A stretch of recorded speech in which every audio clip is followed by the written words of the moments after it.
This time on Poll Hub, it's DNC week, and we're looking at where the race for the White House stands as the Democrats rally in Chicago. Also, what does history tell us about post-convention bounces? We're going to discuss that. Then we're talking about Project 2025. You've probably heard of it. Is it a blueprint for a next Trump administration, or is it just something that the Democrats are using to jab Republicans? We're going to look at that. And we finish with another not very fun fact. One of our longest serving and best loved students that works on this podcast is going off to get a real job. We're going to talk to her about that. Stick around.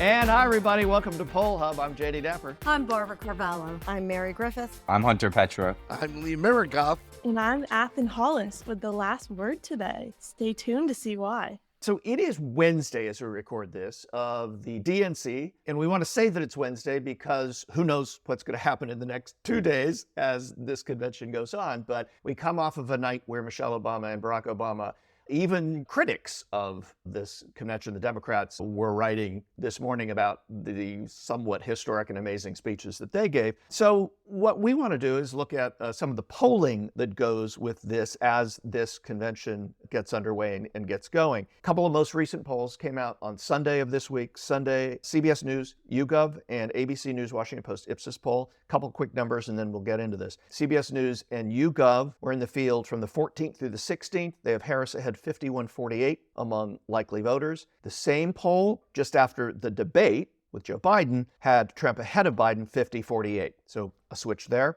ABC News Washington Post Ipsos poll, Gary Langer's folks did that, conducted in the field from the 9th through the 13th, so slightly earlier, has Harris at 47 and Trump at 44 among likely voters. Again, they were in the field in early July after Harris had been announced, and it was Harris 42 and Trump at 41. Finally, New York Times Siena poll, you probably saw this. They were in the field from the 8th through the 15th, and they looked at Sunbelt states, because of course this does come down to the states. It's not a national election that we have. We have the Electoral College that makes things interesting. Let's put it that way. New York Times Siena found that Harris is up in Arizona by 5, up in North Carolina by 2, Trump is up in Nevada by 1, and Trump is up by 4 in Georgia. Two quick other things. Notable jump in enthusiasm among Dems, way up in the ABC News Washington Post Ipsos poll. 60% of Harris backers support her strongly. That was only 34% for Biden in an earlier poll. And on the economy and inflation, which we know is the top issue, Trump leads Harris by roughly the same amount as Trump led Biden in earlier ABC Washington Post Ipsos polls. The numbers are out of the way. Lee, what's going on? Well, I think we're seeing quite a swing from what was a baked-in race for the longest time. And it starts with getting out and Harris coming in and a surprisingly smooth transition to her candidacy, and then moving on with these big rallies, and then a convention which, as of our discussing it, has been a unified one. Very little dissension, not much attention to what's going on outside the convention, which is not as much as people were on the Democratic side fearing. I think that the convention has had its moments of great highs, which you alluded to with the Obama speeches, and just some very good moments. Hillary Clinton, the second gentleman last night, and I think it is a very well-organized, although some of the critics are saying they're running out of primetime viewing and not on the West Coast, obviously. And I don't know if that matters. No one said it after the Obama speeches, where it took us further into the night than the first night. In any case, I think that they have their themes down. It seems to be reinforcing this is a prosecutor against someone who has a convicted felon. And the difference in styles and the difference in freshness, a new way forward, is the slogan, and so that in a sense separates her from both Biden and Trump to some degree, because it's forward and it's a new way, and so she's her own person. So I would say right now, having said all that, don't expect a huge bounce. This is something that we haven't seen in a while, and they tend to be short-lived if they are, although in this campaign we're in hyperspeed. We're going to be going right into the convention, right into the debates, presumably, if there are, really soon, early September. So the page turns very quickly in the 75 days between now and Election Day. So I think the Democrats are pleased. If you want to harken back to other times they've been at Chicago conventions, this is nothing like that. Well, I think if you want to harken back, not so much to Chicago, but Democrats being in the lead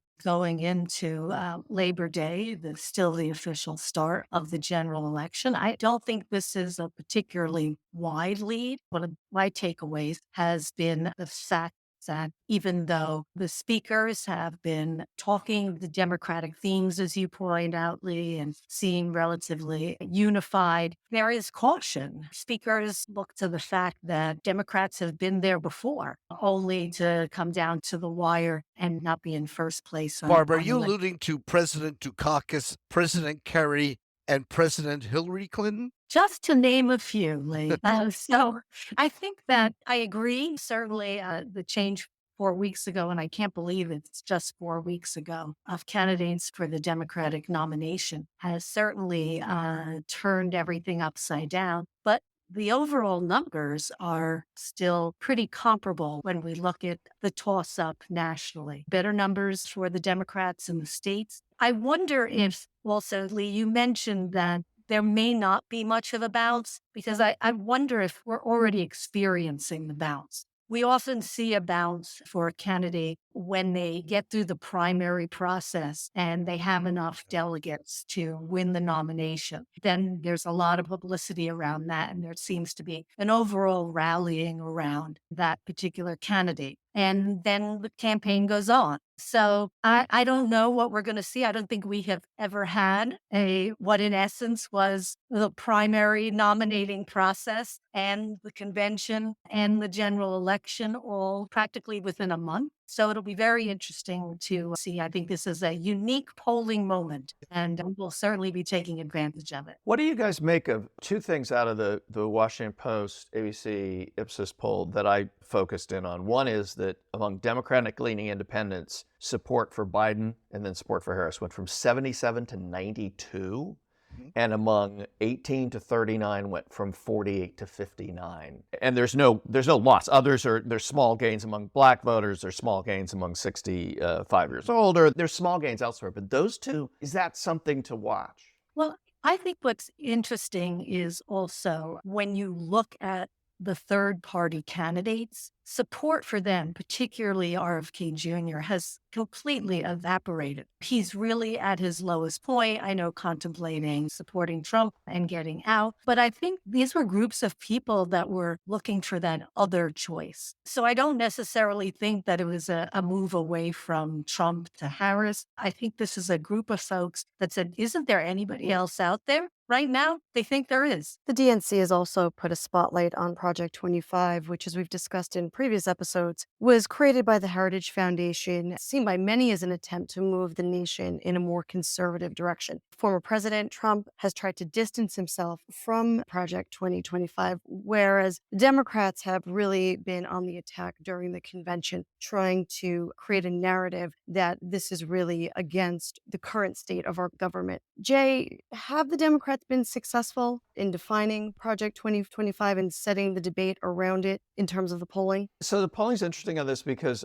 we did some polling on this in early July. There's a couple polls that we wanted to look at, though, that have been polling about this question for a little bit longer. One in particular is from Navigator Research. Now, this is a group that uses a consultant that works with Democrats and progressives, and Navigator Research consists of Democrats and progressives. But the methodology is transparent, and they've been polling on this in June, July, and August. And in June, as we found in our polling, not that many people had heard of Project 2025. But by August, that number had increased substantially. And when people know about it and learn about it, they, in general, interestingly, Republicans specifically, and they label these, how they define that is a different story, but MAGA Republicans have a favorable opinion and actually know a lot about it. Non-MAGA Republicans don't know much about it and haven't heard much about it. Independents still haven't heard much about it. So I think the Democrats have had some success in defining what it is, which is always the race for something new, just like a candidate. Whoever gets to define the candidate first generally is going to be the winner here. And I think the Democrats, this polling seems to suggest, and other polling is showing the same thing, that Project 2025, as it becomes known, is not particularly well liked. And I think that becomes probably somewhat evident in what Donald Trump has done in trying to distance himself from it. Yeah, as soon as it came out and the numbers started to drop, Donald Trump famously said, "Gee, what is this? I don't know who did this. I don't know who they are. I don't even know what it says, but I'll tell you I'm against most of it," which is only a Trumpian kind of answer where he's unfamiliar with it but doesn't like it anyway. And I think it's fair to say that he spoke at the Heritage Foundation dinner. Most of the people who are the authors of the Project 2025 have been associated with the Trump administration. It is, as you say, Mary, a blueprint. And there's a lot of stuff in there that obviously doesn't sell to the American public, or you wouldn't see Trump not only backing off, but that the Democrats at their convention certainly pointing this out, because it's one thing to say that the Republican blueprint is extreme. There's the other thing is to read passages from this and what it actually pretends for the future. And it is an extremist document, and one that ultimately will cause a lot of problems for the Republicans because it is the bottom line. And Trump, he can run, but he can't hide from it. I think it's really interesting. What we're going to be seeing in the next couple of weeks is really a race to define the agenda for what is on people's minds when they start voting. And they're going to start voting really soon. One of the things that we need to keep in mind, it's not just about November. It's about the campaign discussion starting in the end of September through November. And so I think another takeaway from this Democratic convention, which I find very interesting, is that the Republicans are really trying to focus on inflation, the economy, and they're the party that did quite well with the concept of family values not too long ago. But it seems now that the Democrats are focusing more on the cultural issues and that they're redefining family values and redefining it in terms of women's issues, in terms of individual rights, and a whole host of other freedom. And as they're defining it, freedoms and rights, which is a twist, really quite a twist between the two parties from what they have done historically.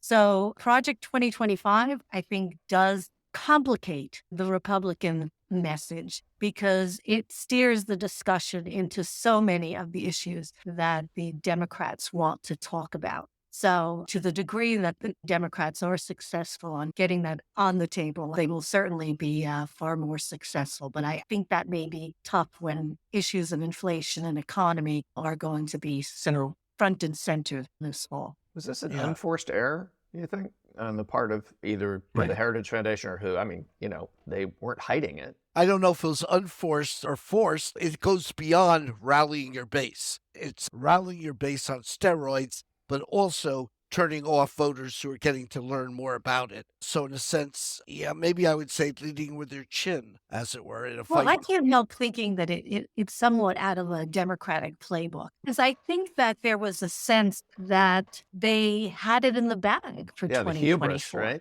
Yeah. And that their expectation, simply because of the U.S. senators that are up for election or re-election this time, certainly favors the Republicans. I don't know that this was terribly thought through, except through the lens of planning for the next administration. So leading with their chin, I don't know. I think perhaps they're leading with a number of the issues that are very important. So to continue the analogy, you're saying it's the late rounds, they think they're ahead, and they put their guard down, and someone clobbers them, and all of a sudden the ref comes in and stops the fight. Yeah, you're getting ready for football season, Lee. No, that's boxing. Okay, that was Okay. I thought you were talking about prevent defense. No one's throwing a Hail Mary right now. I want to say one last thing on this for myself. I don't know if anybody else wants to, but I'm finding an incredible chronology to what's going on, from nothing much happening despite a lot going on in the campaign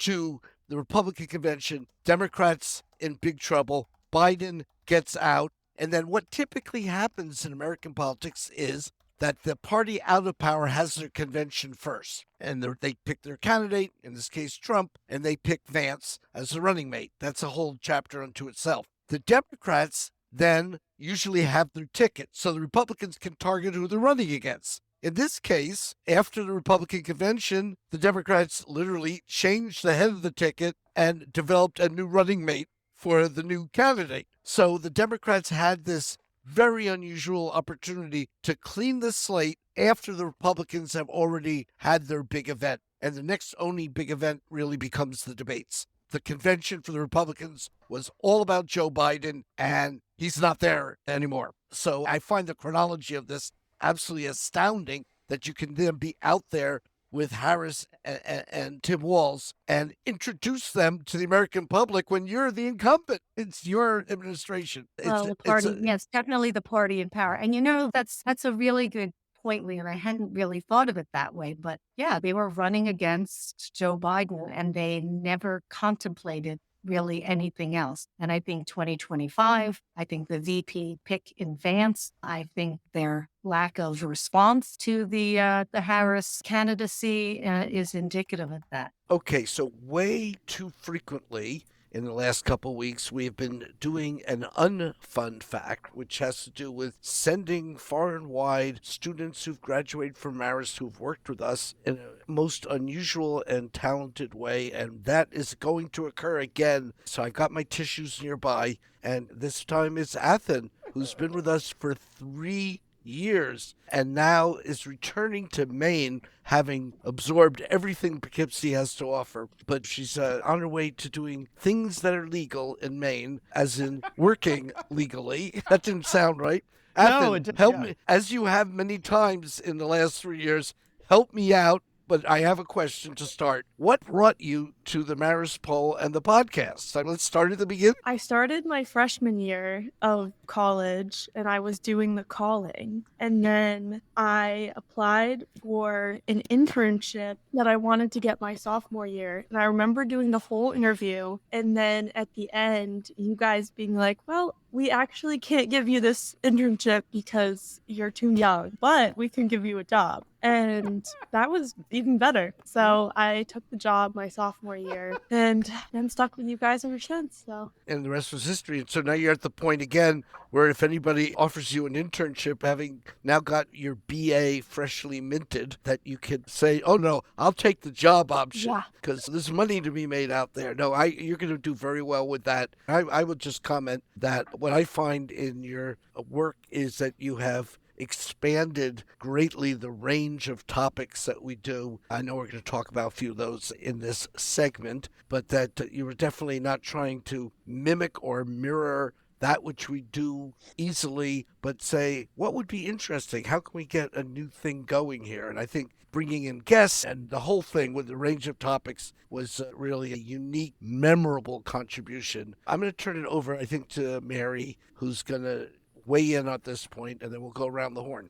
Well, I remember that interview you did with us for our C2C internship. And I'm just so glad that you hung with us and we hung with you because, as Lee points out, you are unique. You are, aside from being incredibly hardworking and just an amazing person to be around, you have wonderful ideas and you've been a great mentor. You've been with us now 3 years, which is really awesome. And you have brought through a new generation of student media assistants and trained them, you've guided them, you've mentored them, and you always have the absolute best outlook. And so thank you so much. I am going to miss you. And I echo what Lee said about the topics that you shared with us. It's just, you've brought topics to the table that I never thought would generate as much conversation as they did. And that is an awesome thing. Creative, talented, brilliant, great future. What I love about you is your calm demeanor. The entire sky can be falling and you're just thinking the whole thing through, figuring it all out in a split second, staying calm, cool, and just staying focused and on task. I have absolutely no idea how you do it. I don't know if something is burning and going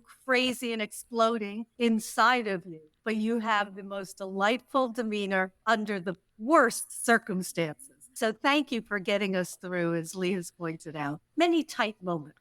Jay, why don't you? I was going to let Athen actually. It is your goodbye. Okay. Well, I thought What do you think of all? No, I will. What do you think of all this? I was actually thinking about this the other day. I was like, I don't know what I'm going to do in a new office. Like, it's going to be so weird because I feel like the past, I have had other internships, have had other like summer jobs, but I always just come back here. So I don't know. It's going to be weird. Do you feel you made more of this than you thought it was going to be, or did you have the ideas coming in and you just sort of went with the flow? How'd that pan out from your perspective? Oh, I had no idea what I was going to be doing when I started this job. I had no idea if I was going to stay this long. I really had no clue what was going to happen.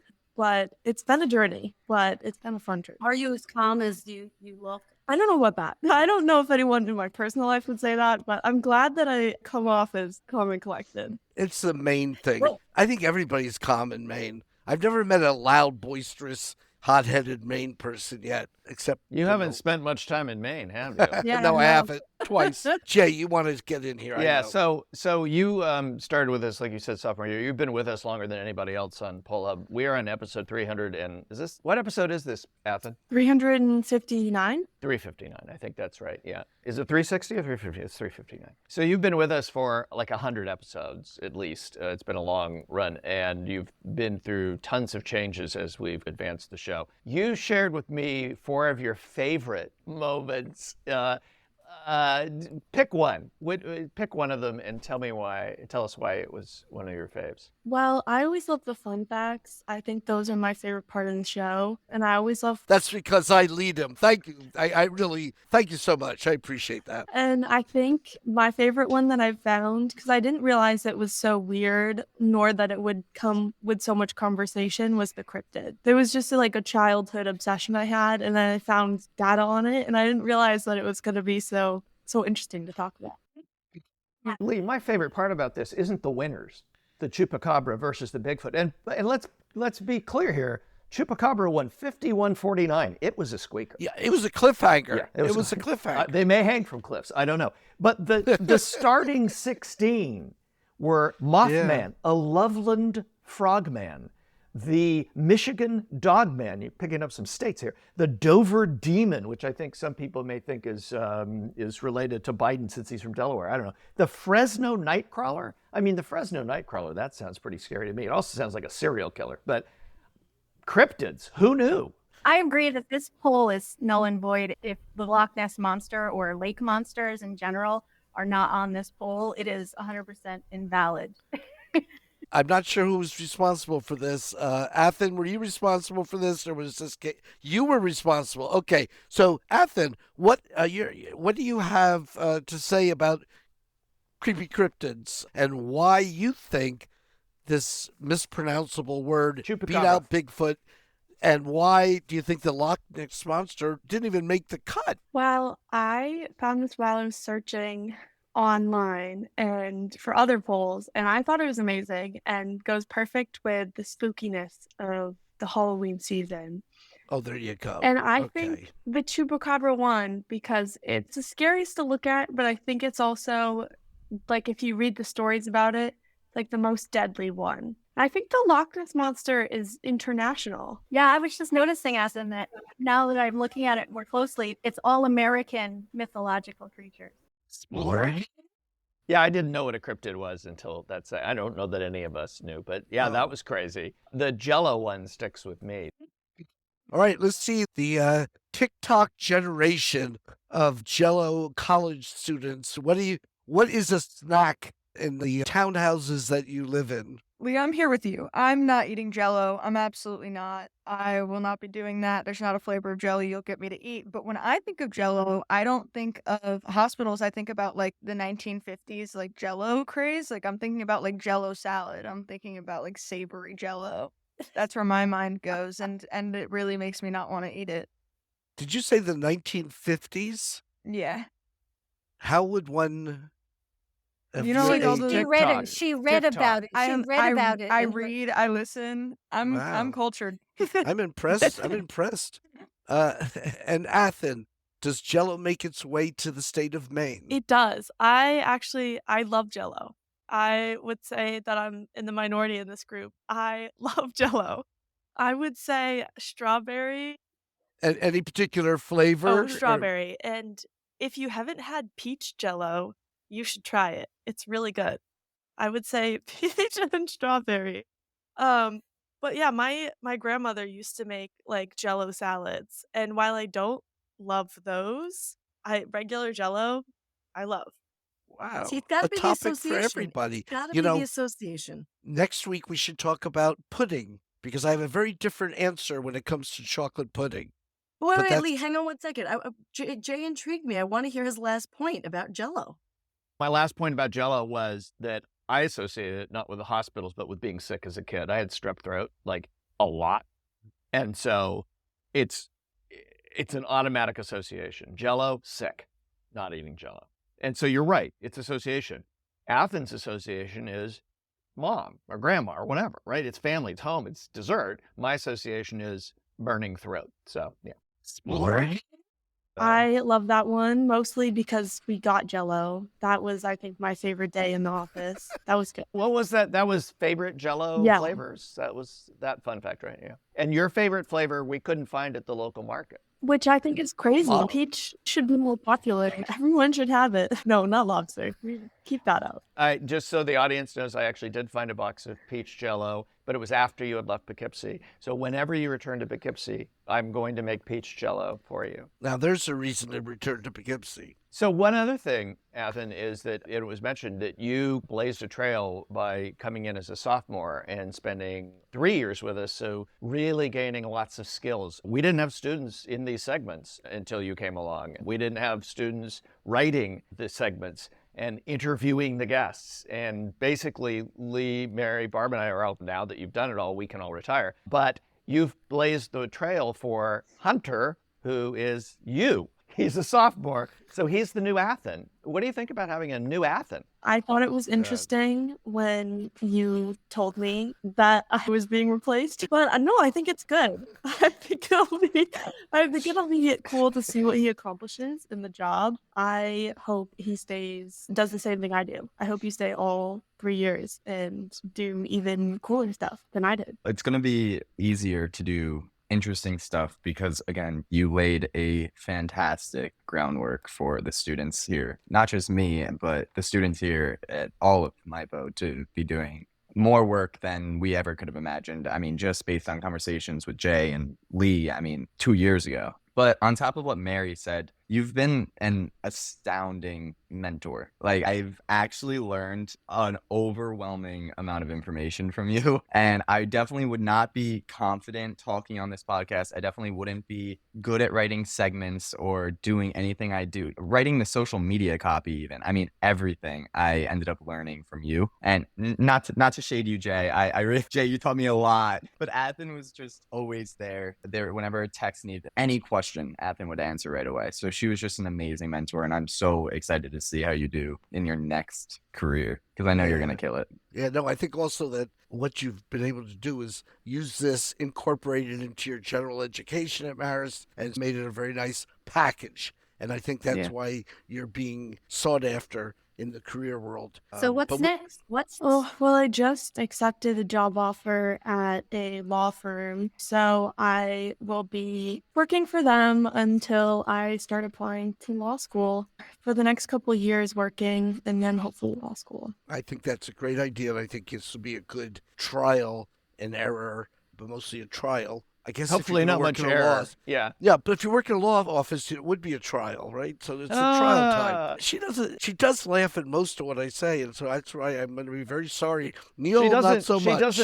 She doesn't need to anymore, though, Lee. I know. Yeah, I know. I understand that. I understand the power. We should mention that you weren't just at the poll, too. You guys all went to New Hampshire, too. Yeah. So there's that as well. It's not like you've just done I also took one of Lee's classes. That was the hardest part to go through, right? That was like torture. I'll tell you, she made such an impression in class that when I had a class and she wasn't in it, I still thought that she was in the class. It was very odd, and I hope that lasts for a while because I hope it's like, well, she's just not working on this segment, but she still works here. I hope that feeling pervades at least throughout this year because you are a wonderful person, as we all adore you, and we wish you nothing but the best. We don't have to wish it. We know we're going to just report back to us on how it's going because we like good news, and that's all we're going to get from you. I'm absolutely convinced. So you get the last word, Athen. It's your show. Oh, God. Well, no pressure. I'm glad to have been here for the past 3-4 years. I think Everything I know about communication and everything I know about research and professional writing has come from this job. So just know that you guys will be with me in my next job with a lot of the things I'm doing and a lot of the skills that I've taken from here, I'll be taking on forever. So That was the last word. And that's the last word. Safe travels, Godspeed, and keep in touch. that's it for Poll Hub this week. Poll Hub is produced by the Marist Poll at Marist College in Poughkeepsie, New York. Mary Griffith is our executive producer. Casey Schaff is our production supervisor. The Poll Hub team includes Athen Hollis, Delaney Hayes, and Hunter Petro. If you enjoy Poll Hub, consider telling a friend about us. If you'd like to learn more about polling and survey science, check out the Marist Poll Academy, our free online learning portal accessible from our website. If you have questions for us, tweet them directly to @MarisPoll. And remember, you can always tell your smart speaker to play Poll Hub, and with any luck, it will cooperate. Finally, wherever you listen to Poll Hub, there is a subscribe button. Click it and the latest episode will be ready for you in your podcasting app as soon as it's released. We'll see you next time.